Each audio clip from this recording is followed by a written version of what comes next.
Please be advised, this episode does have content that some may find distressing. As always, listener discretion is advised and it is not suitable for anyone under the age of 13. Hello and welcome to It's Murder Up North, and this, the 8th instalment of the White House Farm Jeremy Bamber arc. In the previous episode, I covered Julie Mugford's testimony on the stand at trial, and now we move on to Jeremy's time in the witness box, giving the jury an opportunity to hear his side of the story. Yet, unlike Julie's emotional and impactful testimony on behalf of the prosecution, Jeremy's for the defence would be composed and considered. It fell to the jury of 5 women and 7 men to determine whose was the most truthful. Join me as I delve into Jeremy's time on the stand and the remainder of the trial.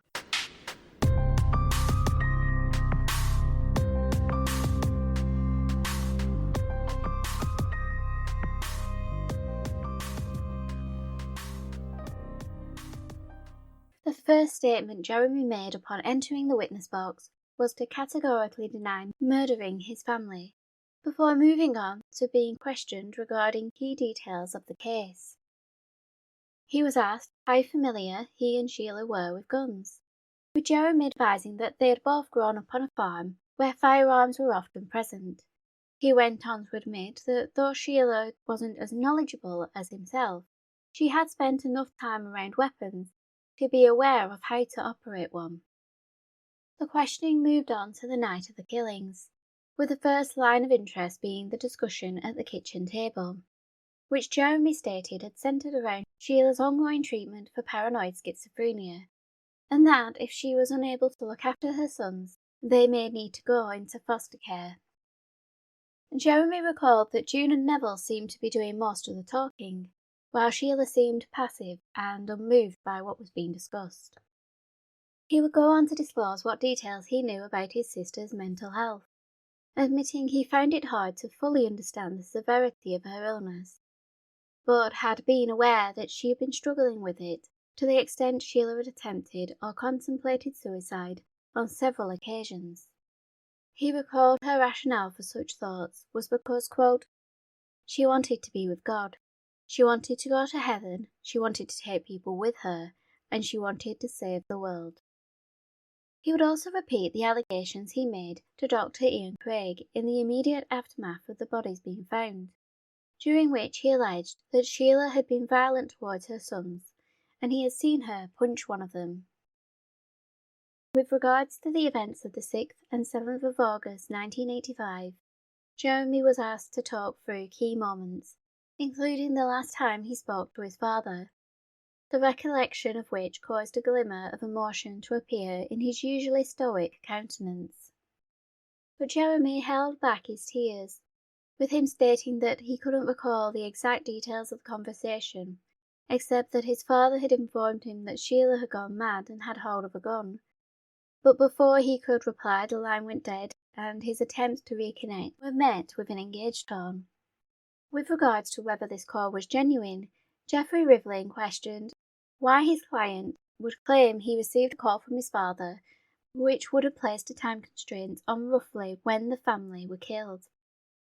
After all, Jeremy wasn't to know that the police would wait almost 4 hours before entering the house, and had they entered sooner, they may have been able to determine a time of death. So why would a man who supposedly concocted an elaborate plot to kill his family risk being found out by providing a time frame for when the deaths should have occurred? Jeremy's phone activity that night was placed under scrutiny, with the defendant providing details regarding his call to the police. He stated that he hadn't thought to call 999, feeling that the local police were a better option. He initially called Witham Police Station, which was roughly 9 miles away, but this went unanswered. Therefore, he attempted to ring the police 11 miles away in Colchester. He complained that when his call was answered, he didn't feel that the officer was taking him seriously, despite him stressing that he needed them to help him, and that his mentally ill sister had hold of a firearm. Jeremy went on to explain that he had driven slowly to the farm, where he had agreed to meet the police, because he feared what may be waiting for him, admitting he had been concerned that had he gone to the farm alone, he may have walked into a trap.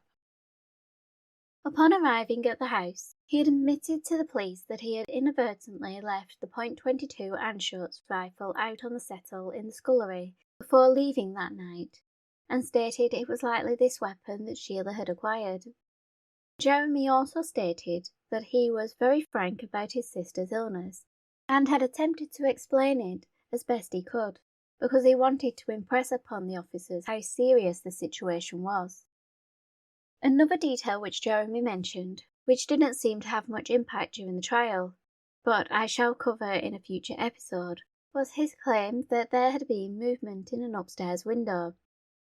He alleged that as he accompanied the officers in a walk around the perimeter of the property, the group reached the front of the house, thought we saw something, and we ducked down behind a hedge. While he claimed it was the shadow of a person, Sergeant Chris Buse, who was one of the officers present, testified as a prosecution witness that it was simply a trick of the light reflecting on the window pane. This would not be the only reference to windows during Jeremy's time on the stand, with him being questioned regarding his knowledge of the flaws in the kitchen and shower room windows, which could allow someone to covertly enter and exit the home. Jeremy freely admitted using these windows on numerous occasions over the years, including in the aftermath of the murders, when he had used the shower room window to gain access in order to acquire documents he required for his trip to France. He, however, denied that he had utilised them on the night of the killings. He also denounced the notion that he had used his mother's bike in order to get to and from the crime scene, reiterating that he had borrowed it for Julie, who had stayed at his cottage the weekend before the killings, and he hadn't had a chance to return it. The focus of the testimony then shifted to the relationship he had with his mother, sister, and girlfriend. With regards to June, he admitted that her religious leanings had caused tension between them, and they didn't always agree, but as he had got older, their bond had strengthened, and they began to understand each other better. As for Sheila, aside from not understanding her medical condition, which sometimes caused a rift between them, they were on good terms, as was evidenced with the amount of times he would see her in London.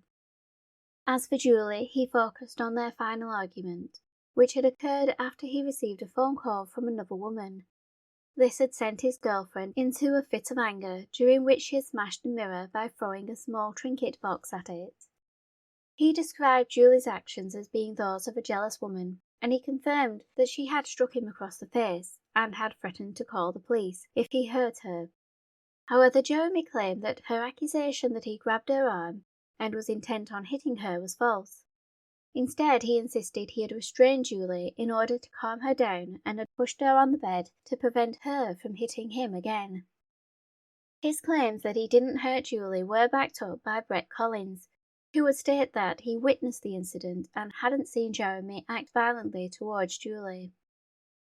The gentle pace of Geoffrey Rivlin's questioning was exchanged for the intense scrutiny of the prosecution, as Anthony Arledge stepped up to cross-examine Jeremy, going straight into details regarding the burglary at Orsia Road Caravan Park.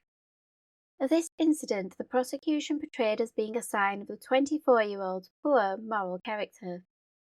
Jeremy admitted to the deed and reiterated that he had committed the crime to prove a point to his relatives regarding the insufficient security at the site. But he also added that the money was important to him.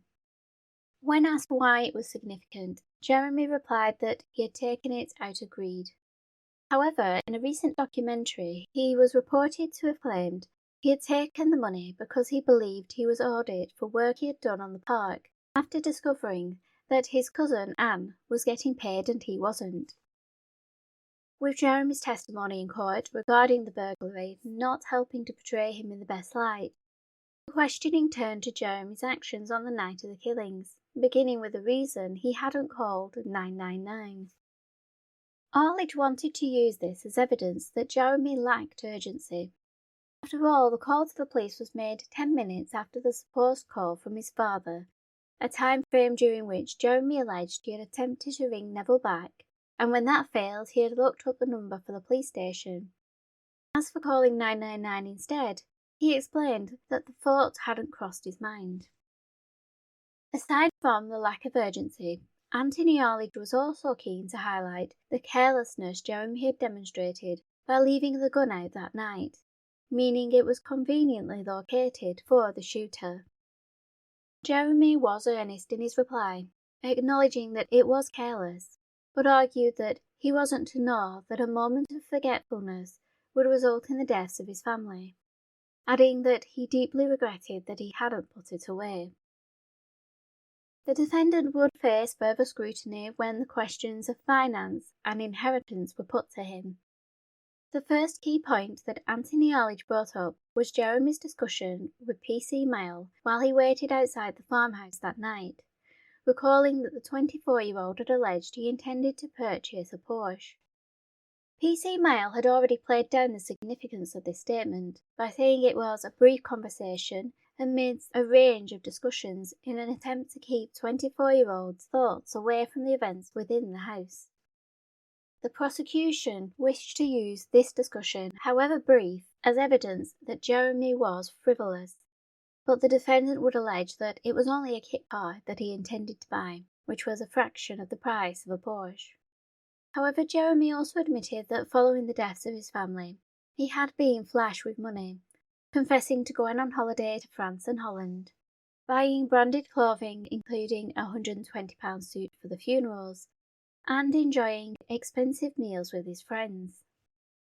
This admission fed into the prosecution's argument that Jeremy lived a luxury lifestyle, something the young farmer freely admitted, acknowledging that he owned an expensive sunbed and liked to buy high-quality electronics and furniture for his home. His honest testimony played into the prosecution's supposition that the murders were driven by greed, with the subject of Jeremy's inheritance supporting this argument. After all, he was due to inherit a substantial amount of assets. It was at this point that Jeremy admitted that roughly 4 years earlier he had looked at his parents' wills, which he had found in the farm safe. However, he denied knowing about any clauses in the will, particularly the one Arledge would recite in the court. The clause was found in Neville's will, and stipulated that following the death of himself or June, whichever should pass last, it would fall to the trustees to decide whether Jeremy was entitled to inherit, based on if they felt he was truly invested in the farm and its future. Alongside this provision, Neville had left £10,000, approximately £31,000 a day, to Sheila, whereas Jeremy would inherit the rest of his estate. Although he admitted to having seen his parents' wills, Jeremy would allege that the first time he was aware of this provision in his father's will was in the courtroom. Another aspect that the prosecution would focus on during cross-examination was Jeremy's allegations that the defence witnesses had provided false or ill-informed testimony, with 2 in particular being brought up for scrutiny. The first was the statements of James Richardson, who had alleged that Jeremy voiced his disdain for his parents on a number of occasions. The defendant countered this by claiming that he was probably just venting his frustration to a friend, adding that everyone has likely done the same at some point. Jeremy also insinuated that James may not be remembering the conversation with complete clarity, stating, "People's recollections of such events have been changed because of how I've been portrayed in the newspapers." Providing other explanations as to why James may have misconstrued their conversations, Jeremy claimed, quote, "He is a friend of Julie's and he doesn't know me that well." However, it was not just James who would be accused of lying to the court, with Jeremy alleging that various witnesses had been untruthful, a statement which would be circled back to when he returned to the stand the following day. During his second session on the stand, Jeremy was asked to name the particular witness he believed had not been truthful, and he obliged by naming Robert Boutflower. When asked why his uncle would lie to the court, Jeremy replied, "It would be very dangerous to speculate about Robert Boutflower's motive for lying." The second individual Jeremy would name was Julie Mugford. whom he argued had only testified against him because she was angry that he had ended their relationship. He went on to claim that alongside the ones he had named, the fact he had been negatively portrayed by the press possibly influenced the testimonies of other witnesses. Anthony Arledge would come back to Jeremy's relationship with Julie, but first the prosecution touched upon his family dynamic, eliciting from Jeremy a reiteration of his belief that his mother's religious mania had negatively impacted Sheila's mental state, with him admitting he had voiced this opinion to Julie's mother, Mary. The defendant made no qualms about the fact that his mother's reliance on religion had been the primary source of tension between them both, but in general he claimed he shared a loving relationship with June. As for his father, it appeared clear from his emotional reaction seen earlier in the court that he had a strong bond with Neville, whom he had idolised as a child. And again he conceded that the main barrier in his relationship with Sheila was his insufficient knowledge of her condition, but he argued that overall he had a typical relationship with all his family. Having explored the nature of his family's interactions, Anthony Arledge turned to the relationship between Jeremy and Julie, with the 24-year-old once again being honest, perhaps to the detriment of his character. He openly admitted that he had been unfaithful, while also confessing that his feelings for Julie had started to diminish roughly 8 months prior to the deaths of his family, with him acknowledging that he wasn't putting the same effort into the relationship that he had done over the previous year. By August 1985, his feelings for Julie had all but dissipated, but in the aftermath of the killings, he had turned to her for emotional support, yet vehemently denied that he had spoken to her regarding planning or carrying out the murders, nor had he confessed to Julie that he had been involved.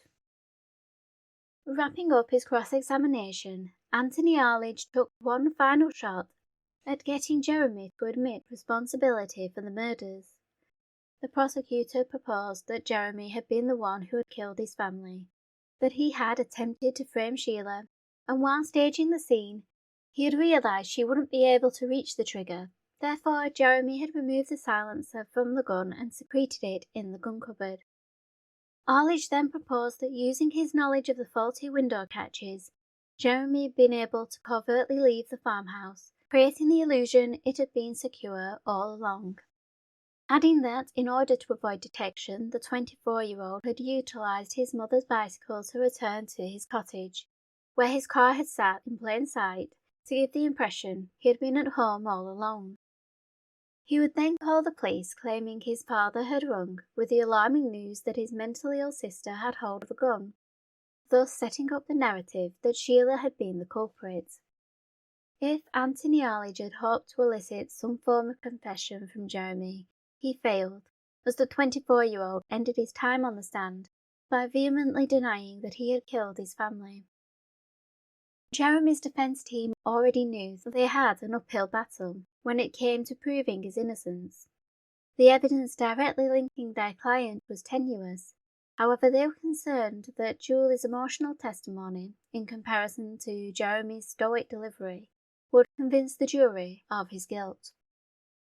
They were also aware that they could not claim that an unknown individual had committed the crime, as in Jeremy's own words, Sheila had the gun, and although they were not beholden to do so, they set about proving that he had been telling the truth. In order to do this, they brought Sheila's illness to the forefront of their case. Geoffrey Rivlin would address the jury, advising them that Sheila's mental state on the night of the killings should be taken into account when considering the evidence. He informed them that the 28-year-old was a loving and devoted mother, but she was also, quote, a very sick young girl, informing them that she suffered from disturbing and complex delusions. He detailed that she had auditory hallucinations and had admitted to unsettling thoughts revolving around killing her sons or having sexual activities with them. Sheila also feared they would grow up to be killers, fueled by her belief that she had passed on her evil to them. The defence counsel was careful to present Sheila and her condition in a compassionate manner, noting that it was an illness that is hard to understand for those who do not have it. But he was also keen to point out that the 28-year-old was not receiving the support she desperately needed.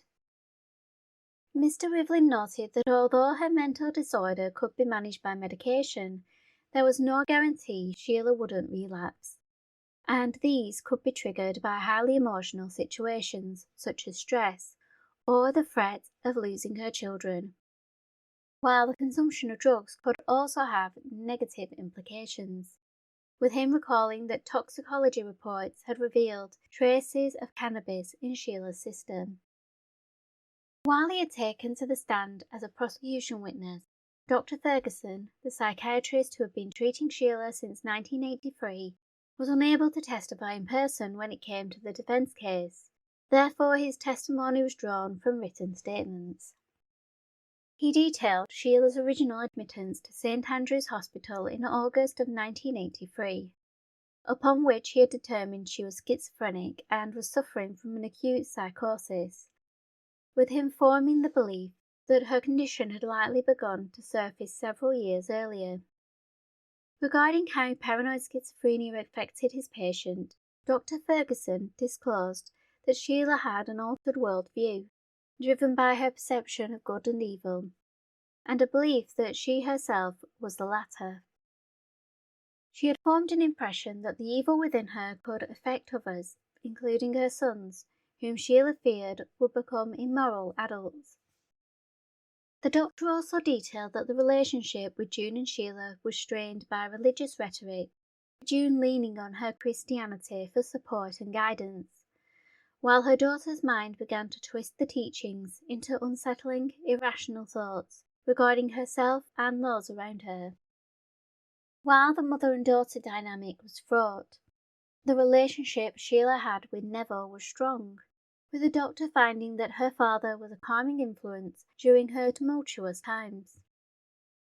Sheila would remain under the care of Dr. Ferguson upon her being discharged from the hospital, although he disclosed that she occasionally missed appointments. It was also noted that despite requesting she receive additional support from her GP and the local mental health team, it appeared as though no formal plans were put in place, leading to Geoffrey Rivlin inferring that Sheila had been let down by the system. Dr. Ferguson would admit Sheila to the hospital for a second time in March 1985, following an incident witnessed by her friend Freddie Armani. By the time of the trial, Freddie had left the country, and so his evidence was presented via his written testimonies, in which he revealed he had first become acquainted with Sheila at a party in 1981. He recalled that, from the first time I met her, she struck me as being a little slow, unable to grasp simple things, and the sort of person who relied on others to make decisions. She would bring her problems to me, and we would discuss them. These problems were mainly family or money worries. Adding that he and Sheila were friends with no romantic attachment, and he saw himself as someone she would come to when she needed to talk. Continuing his statement, Freddie revealed his impression of Sheila's relationship with June, whom he referred to as her stepmother, recalling his friend, quote, had a deep dislike of her stepmother, who apparently kept quoting religion at her. This would upset Sheila and annoy her. He added, I would say that Sheila had a very quick and violent temper, which she would lose over the simplest of things, although I have never seen her use physical violence towards anyone. In the months leading up to the killings, Freddie noted a change in his friend, who, in his words, had become extremely depressed and withdrew into herself. She would not discuss all her problems, although whenever she visited her father, she would return even more depressed because of her stepmother. Apparently, the stepmother would preach to her about her boyfriends and how it was wrong that she should make love with them, and that Sheila should always remember God. Freddie's statements also detailed that prior to Sheila's first breakdown in 1983, she had shown signs of mental deterioration, going on to recall that just 3 weeks prior to her going into hospital, she had been deeply shaken by an incident during which, quote, Nicholas fell out of a taxi when she was returning home from her parents. She blamed herself for this because she was not concentrating on what the children were doing, only on her mother's religious rantings. While he had bore witness to the slow decline leading up to her first spell in hospital, Freddie would be at the centre of her next episode when he was visiting her in March 1985. During his time in the residence, he observed Sheila was jumpy, uptight and panicky. He was also privy to a phone conversation between Sheila and her friend Tora, whose daughter was in another room playing with the twins. Suddenly the line went dead and Sheila became, quote, hysterical, mumbling about the phone being bugged. She became like someone possessed. Ranting and raving, she was striking herself and beating the wall with her fists. Describing the experience as extremely frightening, he recalled how his attempts to calm Sheila down were in vain, as she rambled about the devil and God, while spouting her belief that despite her mother's claims to the contrary, God actually loved her. Freddie expressed that as the incident went on, he became concerned for his and the children's safety, although they were seemingly oblivious to the chaos as they happily remained in the boys' bedroom. Unsure how to help, Freddie called a doctor who was at the flat when Tora's husband collected their daughter. Meanwhile, the boys had been taken away by their paternal grandmother. Freddie expressed relief when the children were no longer present, stating that he felt something nasty might happen. I was extremely scared for everyone's safety at that time. I felt Sheila may use violence towards someone. Unfortunately, the first doctor found the patient to be uncooperative and combative. Freddie recalled Sheila was, quote, shouting that he was trying to poison her. By this time she had become completely irrational. Unable to treat Sheila, the doctor left. However, when her GP arrived at 9:20 that evening, Sheila permitted her to administer a strong dose of medication. Following this, Freddie called Neville for help, with 61-year-old advising that he would be there first thing in the morning. This left Freddie to face the night alone with Sheila, whose mood cycled from calm to hysterical. Freddie's statements gave a glimpse into Sheila's psychotic state, with him recalling that she, quote, had a blank expression on her face and was staring into space. Every now and again she would suddenly become violent again, ranting and raving, then stopping as quickly as it started. Relief came in the form of Neville Bamber, whose arrival Freddie noted brought on an instant change in Sheila, with him remarking that she became a different person. She spoke to her father in a calm and collected manner. I could not believe the change in the girl. Sheila was taken to St Andrew's Hospital, where she was once again admitted under the care of Dr. Ferguson for the following 4 weeks. The psychiatrist described her mental state upon admittance, recalling she was, quote, more acutely disturbed, very agitated, highly suspicious and bewildered. Thoughts of good and evil continued to preoccupy her. She believed Freddie to be the devil and wanted to be by Jesus' side, although she didn't appear suicidal. At the end of March, Sheila was discharged with a prescription of a monthly injection of 200 milligrams of haloperidol and recommendations that she receive additional mental health support within the community. Another key element of her treatment, which the defence highlighted, was the fact, as testified by Dr. Anne Wilkinson, Sheila was only given half her usual dose of haloperidol in July of 1985. The doctor advised that her patient had been struggling to cope with the side effects, which Sheila complained had made her drowsy and unable to think clearly. The defence would suggest that this reduction in dosage meant Sheila had been under-medicated at the time of the killings. 5 months prior to the deaths, Sheila left the hospital and was entrusted into the care of her parents at White House Farm, where another witness had an unnerving encounter with a 28-year-old. Teenager Helen Grimster came to stay at the farm with her mother, and although a cousin of Sheila's, the pair were virtual strangers, with Helen recalling it was possibly the second time they had met. It had only been a couple of days since her release from hospital, when Sheila was left alone with the teenager. Initially, the pair had a normal discussion regarding school, but it began to decline when Helen was asked if she had experimented with drugs, to which the youngster said no, only for Sheila to state that everyone should try them at least once. Sheila then asked the girl if she had thought about suicide, going on to disclose that she had contemplated it. Yet from this disturbing admission, the conversation flitted into the bazaar, with Sheila declaring that she was a white witch, tasked with ridding the world of evil. From this conversation it seemed apparent that Sheila was still suffering the effects of her psychosis, and it was noted by others, including Freddie, who recalled that following her release from hospital, Sheila was, quote, a completely different person, being very slow and deliberate in her speech and difficult to converse with. However, the last time he saw her was at a party on the 2nd of August, just 5 days before the tragedy, with him recalling that they, quote, had a pleasant evening, during which time she told me she was going to another party on the Saturday night with her ex-husband, and that she was going to her parents' farm on the Sunday with the twins. This would be the last time Freddie saw Sheila, and from his account one could deduce that it appeared her mental state had stabilised. Freddie also wrote about his reaction to the killing, stating that, I am extremely shocked about what has happened, and I find it difficult to believe.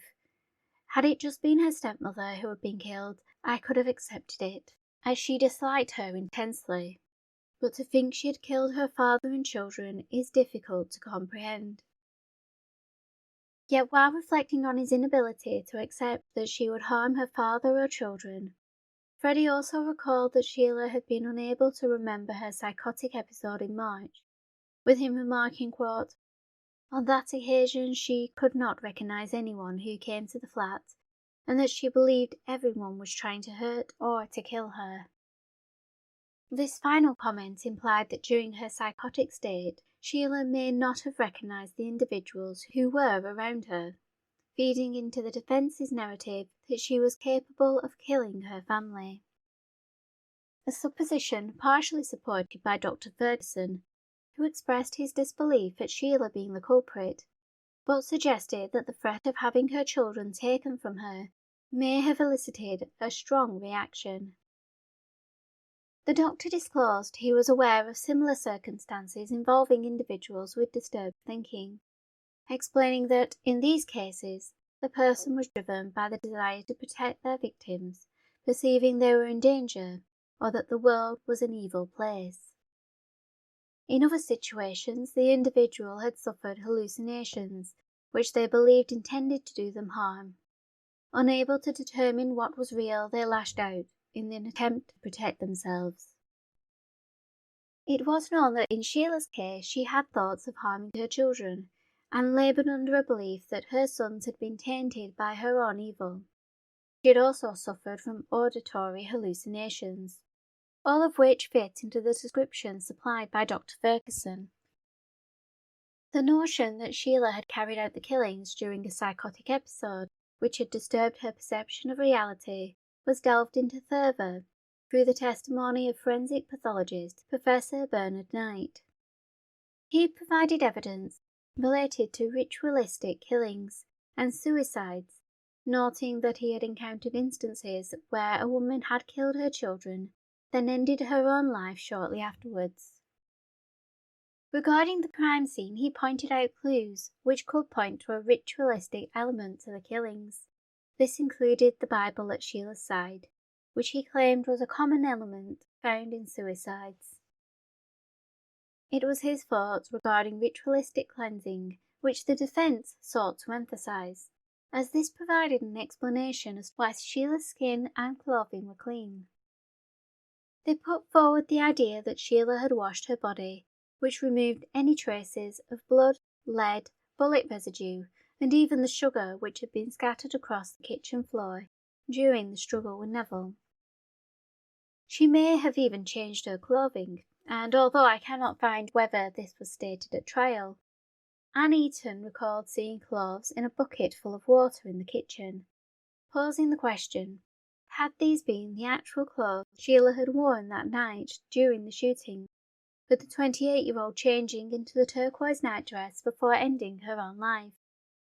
Unfortunately, these clothes were not retained for evidence, with Anne stating they were underwear which she believed showed Sheila had been menstruating at the time, and Anne admitted that she had discarded of them. This theory may also answer the question regarding how Sheila had managed to carry the extra bullets required to reload the magazine. She could have been wearing clothing with pockets, or had simply returned to the kitchen or den to reload. Professor Bernard Knight would state that ritualistic activities such as washing had been known to be carried out by individuals who perpetrate altruistic killings. These, by definition, are acts in which the perpetrator usually believes the deaths are an act of kindness and are in the best interest of the victim, perhaps to free them from a perceived threat, or in cases where psychosis is suspected, the individual may be having hallucinations which drive them to kill.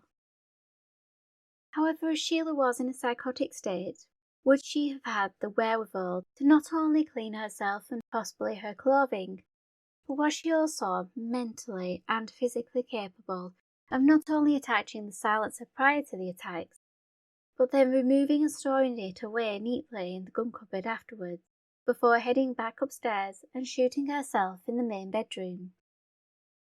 Other questions would emerge, with those who knew Sheila adamant she would never hurt the twins, and if she had, why did she choose to die in a room separate from her children? Another aspect of the case which was called into question was the disparity in size and strength between Sheila and Neville, leading many to wonder could she really have overpowered her father. The lack of injuries on her body suggested she hadn't been in a struggle, yet no one recalled seeing any marks on Jeremy either, and by the time he was arrested it was possible any injuries he may have had would have healed. As for having the strength to kill Neville, the argument for the defence was that in a psychotic state Sheila wasn't, as the prosecution claimed, a slip of a girl, going on to refer to Freddie Amani's testimony that she could become a frightening and violent individual during a psychotic episode, although the violence was primarily targeted at inanimate objects and herself during that incident. One also has to remember that if Sheila was the assailant, Neville, as a caring and loving father, may not have wanted to use excessive force on his daughter. He would have recognised that she was not in a rational state and feared hurting her as he attempted to bring her out of her psychosis. The 61-year-old had also suffered 4 gunshot wounds prior to the struggle in the kitchen, which would have weakened him. The defence's case pivoted from this detail to the injuries sustained by Sheila, and what was possible with regards to her death. Professor Bernard Knight proposed that Sheila had been sat upright when the first gunshot was issued, and this had caused pooling on her nightdress.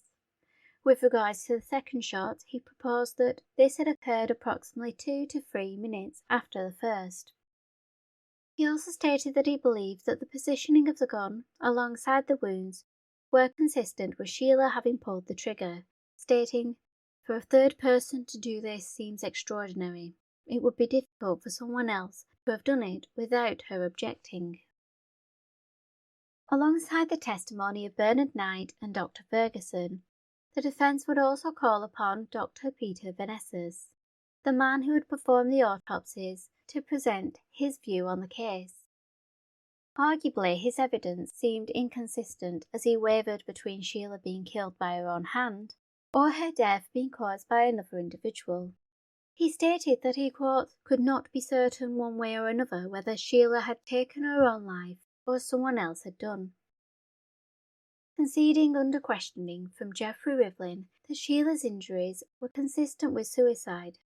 However, when the judge asked whether it was possible someone else could have caused them, the doctor confirmed he couldn't rule it out. He was also indecisive regarding the question of ritualistic cleansing, advising Geoffrey Rivlin, "I am not a psychiatrist, and I cannot dwell on it." However, one thing he did state with certainty was that overkill was frequently found in infanticide cases. The evidence of multiple medical experts may have cast some doubt upon whether Jeremy was the killer, as most of the physical evidence pointed to Sheila as the culprit, with the only sticking point being the silencer. This, alongside Julie's evidence, proved to be the piece that tipped the scales. Paint and damage to the silencer suggested it had been on the gun during the fight in the kitchen between Neville and his assailant, with corresponding marks on the Aga indicating the spot where the weapon had struck it during the struggle. Furthermore, traces of blood found on the silencer were of the same group as Sheila's, suggesting it was on the gun when she allegedly shot herself. But as per Dr. Knight's testimony, there were a couple of minutes between the two gunshots. Had this been enough time for Sheila to remove the silencer, deposit it in the gun cupboard, and return upstairs to the bedroom? Was it possible that she had been seated somewhere else when she issued the first shot? Although the lack of any evidence slightly rules out this supposition. But who knows what may have been missed by the police releasing the scene just 3 days after the killings. The silencer is the constant enigma in this case, and as I shall disclose in a future episode, it has proven to be a controversial piece of evidence.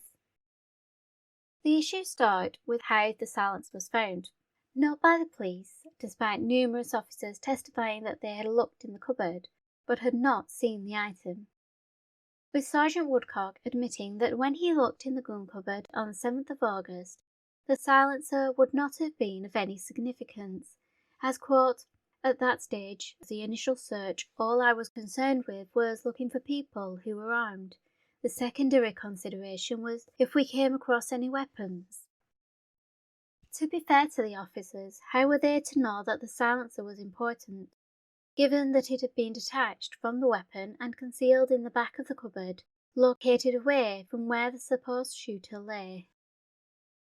3 days after the shootings, relatives of the Bamber family opted to search the home, as their suspicions of Jeremy had grown, and that was when the silencer was uncovered.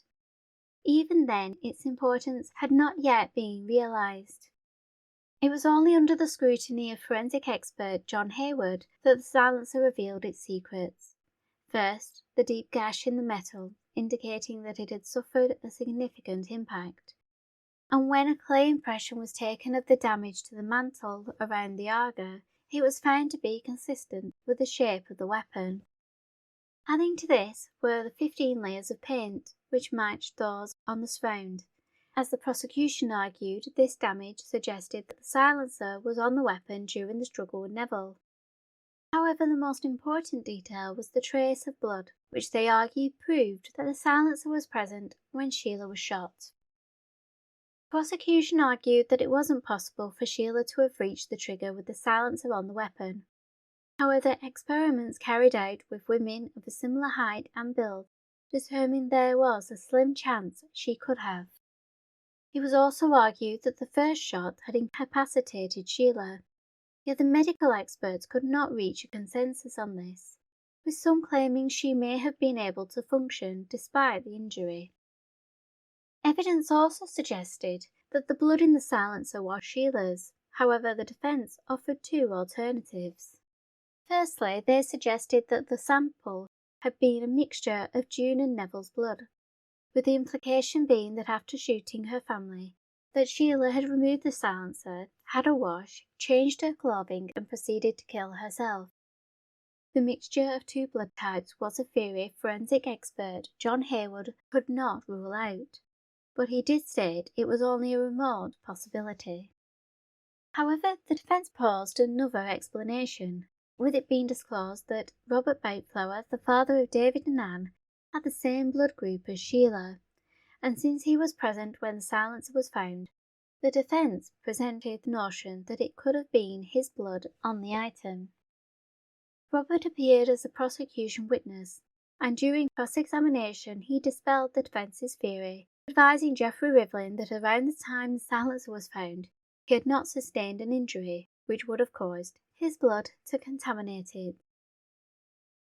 After all the witnesses had been called and the opposing counsels finished presenting their cases, the jury would request further details on 2 issues.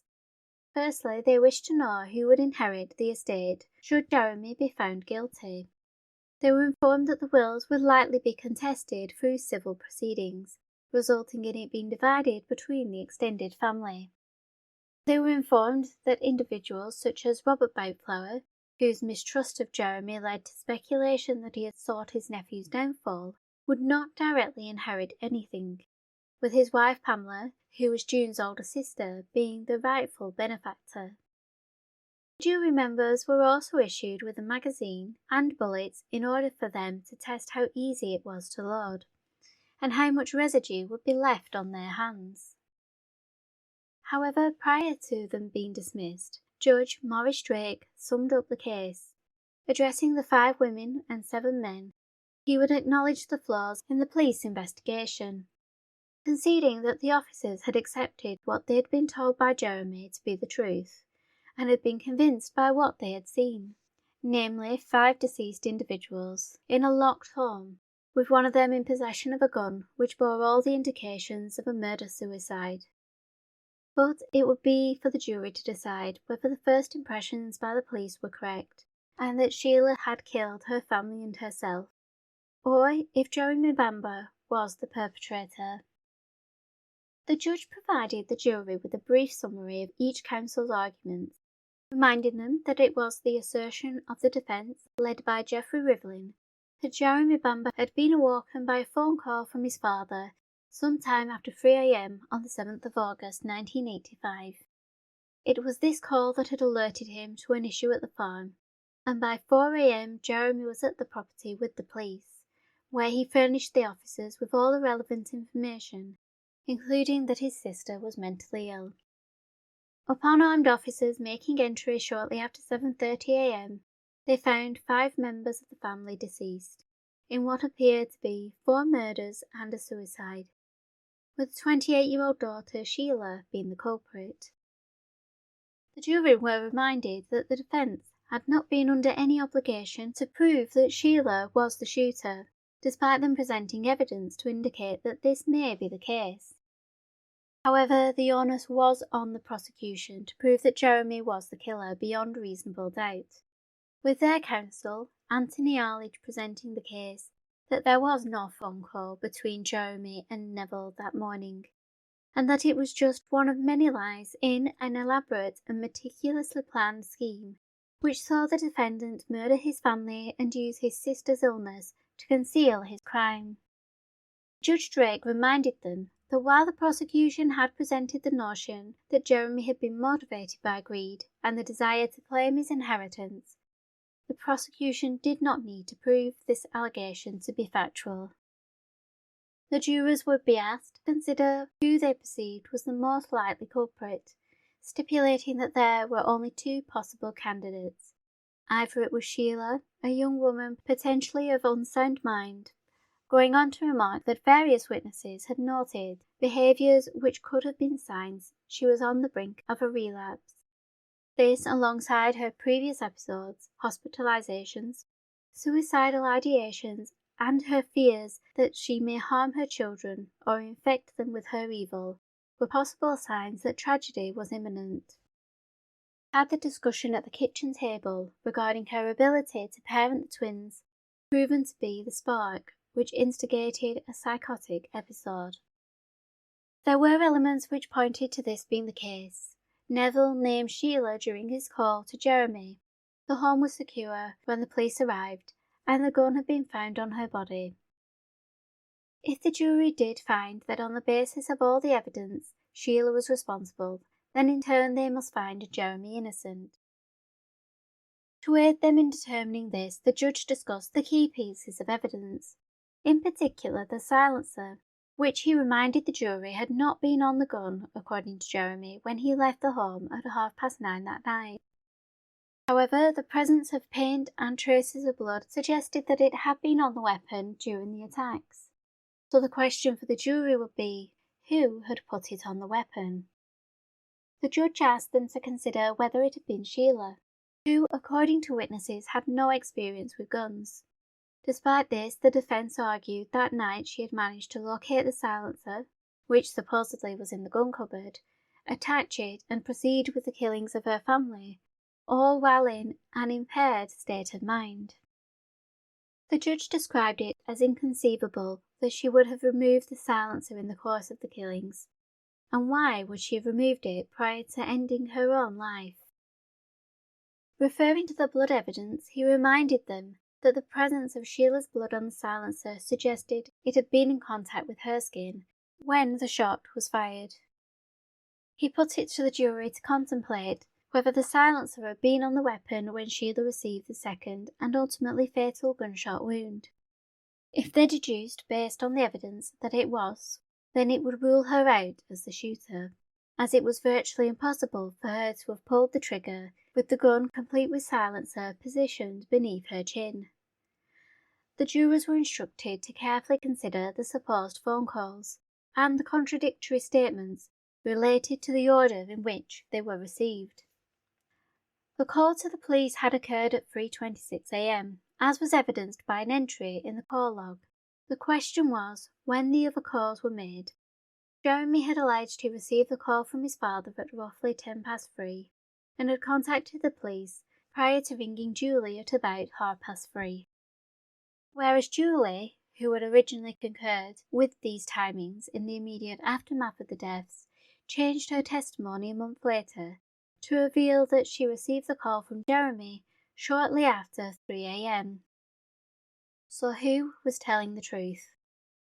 While the timing of Jeremy and Julie's call were disputed, the call made by Neville, which was arguably the most important call that morning, was one the jury were asked to consider carefully. Had this call actually taken place? If so, then Jeremy was likely telling the truth, and Sheila was responsible. But they also had to consider whether the call had been a concoction, purely as part of Jeremy's ploy to cover up his crime. It would be argued that the injuries sustained by Neville pointed to the call being false, as the 61-year-old had suffered extensive wounds to the jaw, which would have prevented him from talking. But had these injuries occurred after the phone call? Even if this was the case, Neville had been shot 4 times while in the bedroom, as evidenced by the number of cartridge cases recovered from the room. So he would likely have been bleeding profusely, yet there was a lack of blood on or around the phone in the kitchen. This contradicted the claims Jeremy had made to the police and his former brother-in-law Colin, in which he stated that Neville sounded terrified and injured. Yet in a later testimony, Jeremy alleged he was unable to remember his father's manner on the phone that night. But this does not rule out the possibility that Neville may have sounded frightened. And could Jeremy really have known whether or not the 61-year-old was injured, given he was on the opposite end of a phone line? Judge Drake did, however, ask the jury to ponder how conceivable it was for a son to forget the last time he heard his father's voice. To balance the argument, the jury would propose that perhaps Neville had called Jeremy first, gone back upstairs where he was shot in the bedroom, and had then come back downstairs to confront the assailant. Judge Drake cautioned that all this suggested was that fight in the kitchen, Neville being killed, combined with the defence's speculation that Sheila had carried out a ritualistic cleansing, discarded of the silencer and shot herself, would have occurred within a time frame of roughly 22 minutes. The judge based this on the timings between Neville's call and the arrival of police at the scene by 3:48 a.m, adding that the attending officers reported they did not hear gunshots after they arrived at the farmhouse. The judge gave the jurors a warning regarding some of the inconclusive evidence which had been mentioned during the trial. For instance, how important were the windows? The prosecution argued they could have been used to enter and exit the property, whereas the defence countered by suggesting that there was no way to prove this was the case. After all, Jeremy had admitted to using the windows both prior to and after the deaths, with evidence of damage to the frames only being discovered almost 2 months after the incident. Judge Drake presented the argument that the windows were irrelevant should the jurors determine that Sheila was the culprit. Likewise, the presence of June's bike at the cottage. It had been seen there at the weekend prior to the killings by Julie, who was informed that Jeremy had borrowed it for her use. The judge asked the jury why he would have taken such an action, if his affections for his girlfriend were waning. Julie would later tell police that as part of his plan, Jeremy had considered using a bike to get to and from the farm unseen, and perhaps the mud on the tyres supported this, but it was not conclusive evidence. The judge also mentioned a piece of evidence which hadn't even made it to the forensic laboratory, never mind the courtroom, with only the words of a couple of witnesses to attest to its actual existence. This was a grey hair which allegedly had been found attached to the silencer, with the implication being that it had come from Neville during the fight in the kitchen. However, with the singular strand disappearing before it could be tested, there was no way in which to prove whom it belonged to, and as the forensic expert John Hayward had stated, its importance would likely be minimal due to the fact that the silencer had been recovered from the victim's home, making it impossible to determine how or when the hair may have become attached. Overall, the jury were instructed to determine how relevant these pieces potentially were when considered alongside the case as a whole. The other aspect of the case the judge would instruct 12 members to contemplate were the contrasting testimonies of Jeremy and Julie, stating that it would be up to the jury to weigh up whose statements held more truth when considered in conjunction with the evidence they had been presented in court. He asked them to take into consideration that Julie had implicated herself in the Osea Road burglary, alongside admitting to her own wrongdoings in the form of the checkbook fraud she had committed. This they could take in one of two ways. Either these incidents showed she had a poor moral character, or she had possibly been negatively influenced by others. Judge Drake did remind them that it had taken courage to own up to her own wrongdoings, and these incidents did not necessarily suggest that Julie was unable to tell the truth. As for the burglary at the caravan park, the judge pointed out that while Jeremy committed the more serious offence, given that he broke in and stole money as Julie stood watch, it does not automatically dictate that he is capable of committing a more heinous crime, such as murder. It did, however, show a level of trust between Jeremy and Julie, but had this extended to him being able to confide in her regarding his alleged plans to kill 5 members of his family. The judge also cautioned the jurors to consider Julie's reasons for coming forwards, and not to rely completely on her words, noting that she may have been driven to confess by the overwhelming guilt she felt from knowing what Jeremy had done. However, it was possible hers were the vindictive actions of a woman scorned after her relationship with Jeremy ended. It was also plausible that she had retrieved information for her statements from various news articles.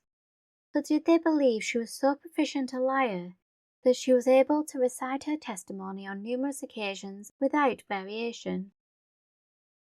Ultimately, the decision was in the hands of the jury, and with the judge's words still fresh in their mind, they were dismissed to deliberate all the nuances of the case.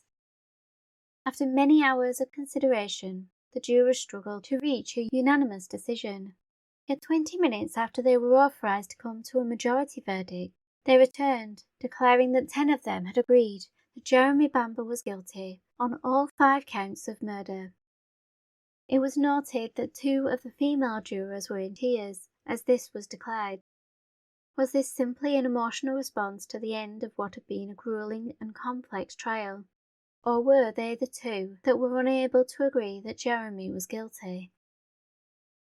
Judge Maurice Drake turned to the defendant in the dock, and addressing Jeremy he stated, "You, young man, have a warped and callous and evil mind, behind an outwardly presentable and civilized appearance.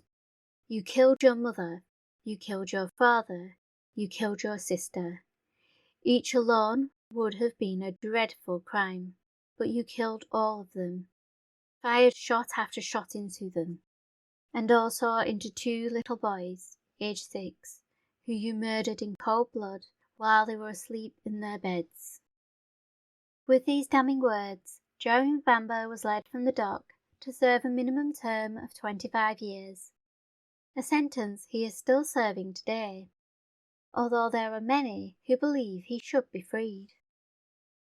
In Caroline Lee's book, The Murders at White House Farm, it is claimed that the foreman was approached by a member of the investigation team wanting to understand how the jury had reached their decision. The answer being, it was all down to the judge's summing up. He directed us to find Jeremy guilty, and that is why we did in the end. If it hadn't been for the judge telling us what we should do, he would have walked free. So should Jeremy Bamber still be in prison? Was the evidence really strong enough to convict him? Were there failings in the investigation? And what was the potential motives of those involved? Join me next time as I delve deeper into these questions that continue to be asked 40 years after the murders at White House Farm. So in the meantime, keep an eye on those shadows.